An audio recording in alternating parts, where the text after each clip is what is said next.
Essa aula é uma continuação das aulas anteriores, onde eu estava explicando aqui um notebook com código de implementação de uma rede neural composta por um único neurônio.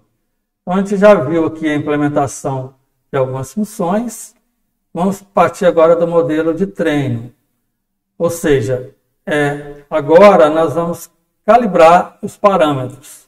Vou implementar aquele algoritmo de descida do gradiente para otimizar então os parâmetros W e B, que me dê aí a menor função de custo, o menor custo, né? Então o objetivo é aprender esses valores W e B, que minimiza a função de custo J. E depois que eu souber aí para aprender isso, assim, a cada passo eu vou atualizando os valores de W e B, usando essa forma de atualização aqui, ó. Para cada parâmetro θ, por exemplo, W e B, eu vou pegar o valor anterior que ele tinha e subtrair aqui alfa vezes a derivada desse θ. A derivada é o que a gente calculou ali, né? No backpropagation a gente calcula as derivadas de cada parâmetro. E o alfa é uma chamada taxa de aprendizagem. Alfa é um hiperparâmetro. Hiperparâmetro é um parâmetro que eu não consigo ajustar aqui pela rede. Ou seja, que faz parte da configuração da minha rede. Então, é a chamada taxa de aprendizagem. Então, a minha função, que eu vou chamar aqui de treino, ela vai receber as entradas x e y, né? Vetor de entrada com a resposta, e um parâmetro que é chamado número de épocas. Esse também é um outro hiperparâmetro aqui, que é o número de iterações, ou seja, quantas vezes que eu vou fazer o passo para frente e para trás para fazer esse ajuste dos pesos. Vai ser chamado de época. Também é um outro hiperparâmetro aí da rede. Então, hiperparâmetros são esses parâmetros que eu não consigo fazer o ajuste ali com a rede. Esse é um parâmetro que eu tenho que informar aí com antecedência. O outro parâmetro é o alfa, né, a taxa de aprendizagem. E ainda tem um parâmetro aqui simplesmente para dizer se eu quero imprimir ou não o custo. Bom, então o que essa função faz é chamar as funções que a gente já tem implementadas aí para fazer o passo para frente e para trás e fazer essa atualização dos vetores de peso. Então aqui o código é assim, ó. Tem uma lista aqui de chamada de custo, que é só para guardar, tem um histórico aí dos custos de cada passo. Depois inicializa aqui o N, que é o número de atributos, pegando aqui a partir do formato aí do X. Inicializa o veio W, chamando aquela função que a gente implementou lá em cima, inicialização dos parâmetros, que inicializa os parâmetros W e B com 0.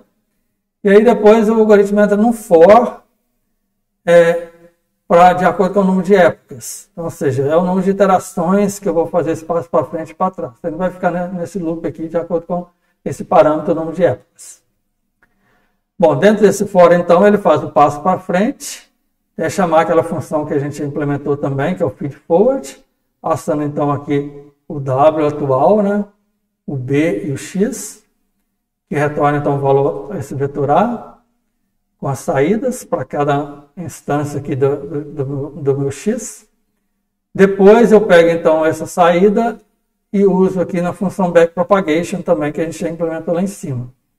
E aí então ela me retorna aqui o gradiente com as derivadas dos pesos e o custo daquela passagem. Então aqui eu só recupero esses valores, tiro aqui do dicionário, né?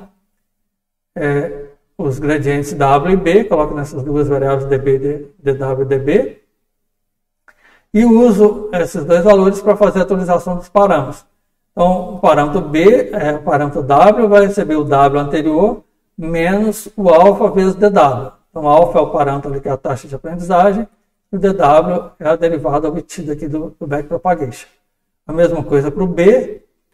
E aí, aqui é simplesmente para mostrar aí, né, calcular, registrar o histórico de custos. A cada 100 iterações eu acrescento ali o custo numa lista. E se tiver a opção de imprimir, eu também imprimo esse custo. Então, ele vai fazer essa passagem aqui, né, de acordo com o número de épocas. Aí, a cada vez que ele atualiza o W, na próxima passagem, ele pega esse W anterior e faz um ajuste aqui de acordo com essa derivada. e produz o novo dado. Então, no final desse número de épocas, desse número de iterações, eu tenho o W ajustado. Então, essa função retorna esse W ajustado e esse B por meio de um parâmetro, de um dicionário aqui com os vetores W e B e mais o custo.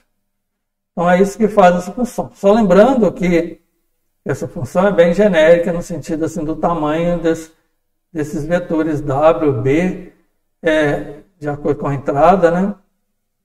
Com o tamanho da entrada, e ele faz todo esse processamento de forma vetorial, usando as funções do NumPy, que a gente já discutiu aí também.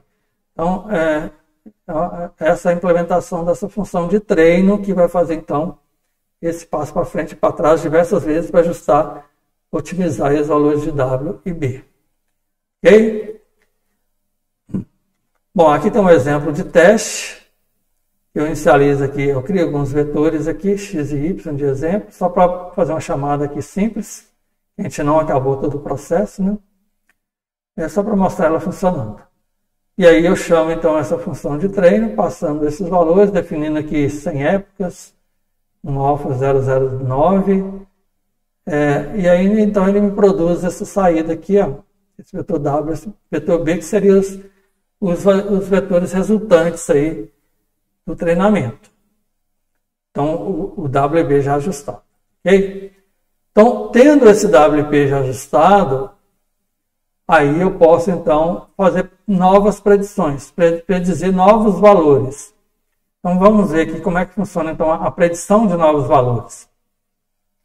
Bom, então, a rede funciona assim. Ó. Eu tenho o esquema do treinamento, que identifica aí os melhores valores dos pesos. E aí, então, eu posso usar esses valores desses pesos para predizer um conjunto, uma outra entrada que não foi usada aí no treinamento. E aí, então, a gente vai ter a predição de qual seria o valor que a rede retornaria para cada uma dessas entradas. Então, o que eu vou fazer agora é implementar uma função que faz essa predição de novos valores. Então, o que essa função faz é esses dois passos aqui. Ó. Ele vai calcular a saída y predita, que é igual ao meu A. Ou seja, no caso da predição, eu só tenho a passagem para frente. Ou seja, já tem os Ws calculados.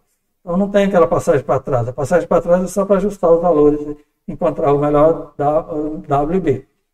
Agora, se eu já fiz isso, eu já uso esse W e B e faço simplesmente uma passagem para frente nos valores de entrada para encontrar a saída predita. Então, eu vou usar aquela função feedForward, que a gente já fez lá em cima, e implementa essa forma aqui, né? Pega o W transposto vezes o X, então o W agora já ajustado, vezes a entrada X que eu quero predizer, mais o B já ajustado, e aplica então a função de ativação e produz um resultado que é a resposta predita, que é o meu A ou Y circunflexo Y-ρ. E depois, então, só que assim, a gente tem que lembrar que a função de ativação é uma função não linear. Ela produz aí um valor real, aí, dependendo da função, um determinado intervalo de valores. Mas no meu problema aqui, que eu quero criar um classificador binário, eu quero que essas saídas sejam convertidas em valores 0 ou 1. Então, uma classificação binária. Então, essa função, então, tem que pegar o resultado dessa função de ativação e converter isso aqui para uma saída de 0 e 1. Então, nesse exemplo aqui, que a gente usa a função sigmoide, eu vou dizer o seguinte: se a saída dessa função for menor ou igual a 0, eu vou converter esse resultado para 0. E se ele for maior que meio, se essa saída for menor ou igual a meio, eu converto o resultado para 0. E se ela for maior que meio, eu converto o resultado para 1. Então, essa função de predição também vai fazer esse passo de conversão aí. Então, ela é implementada assim. Ó. Então, tem um código aqui, a função predict, que eu passo o WB já ajustado, que é o resultado do backpropagation, da descida do gradiente, e mais o vetor x de entrada que eu quero predizer. Então, aqui o código simplesmente faz assim. Ó. Primeiro eu pego aqui o formato dessas entradas, né? Que é o meu M, número de instâncias. Vou criar o vetor ypred, que é a saída predita. Então eu faço isso chamando a função de zeros aqui do NumPy, que cria um vetor do tamanho nesse formato 1M, né? Ele vai ter uma única linha com M entradas, que é o número de instâncias. M é o número de instâncias. Aí, da mesma forma, eu vou criar o meu vetor W aqui. Desculpa, eu vou formatar o meu vetor W aqui, usando então aqui o formato da entrada X, que vai ter o mesmo número de atributos do X, e uma coluna. Então são ajustes aqui para eu poder inicializar a minha passagem com essas variáveis aqui. Então, basicamente eu vou fazer aqui, chamar a função feedForward, passando esses valores. O WB, que eu recebo como parâmetros já ajustados, e mais a entrada X para ser predita. Ele me retorna, então, o valor predito, que é o meu A. Eu vou converter esse valor predito em 0,1. Então, eu faço um for para cada valor que tem lá na minha saída A, e vou verificar se esse valor é menor que meio. Aí o valor predito, então, vai receber menor ou igual a meio. Então, o valor predito, y_pred, vai receber o valor 0, ao invés de ser esse número real que está lá. Senão, o valor predito vai receber o valor 1. E depois retorna, então, esse vetor y_pred, que tem a predição aí de cada uma das entradas, de cada uma das instâncias de entrada. Então, basicamente, é essa a função predict. Aqui tem um exemplo de teste. Eu inicializo um vetor aqui, um vetor W, um vetor B e um vetor X de entrada. O vetor X de entrada tem aqui 3 instâncias, com 2 atributos cada um. Então, quando eu chamo ali o predict, a função predict, eu passo esse valor W, esse valor B, meu X, e ele vai me retornar aqui as predições. Então, nesse exemplo, ele retorna um vetor aqui com 3 valores, né? A predição de cada uma dessas entradas. Então, eu tenho 3 entradas. Então, a predição aqui que ele colocou foi 0, 1 e 1. Se a gente pensar lá no nosso exemplo hipotético lá, esse aqui não é exatamente o que eu queria como exemplo, mas eu observo que isso aqui é só um dado de treinamento. Eu inicializei um W qualquer, um B qualquer e um vetor qualquer. Esse WB não passou pela minha rede de treinamento. É só um exemplo hipotético, de exemplo de teste aqui dessa função. Depois nós vamos então juntar. Então, na próxima aula, nós vamos agora juntar tudo isso. Então, até agora eu implementei cada uma dessas pecinhas, né, cada uma dessas funções.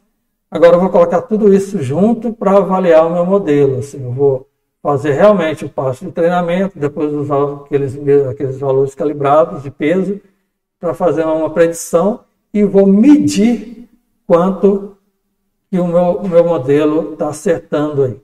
Então, nós vamos ver isso na próxima aula.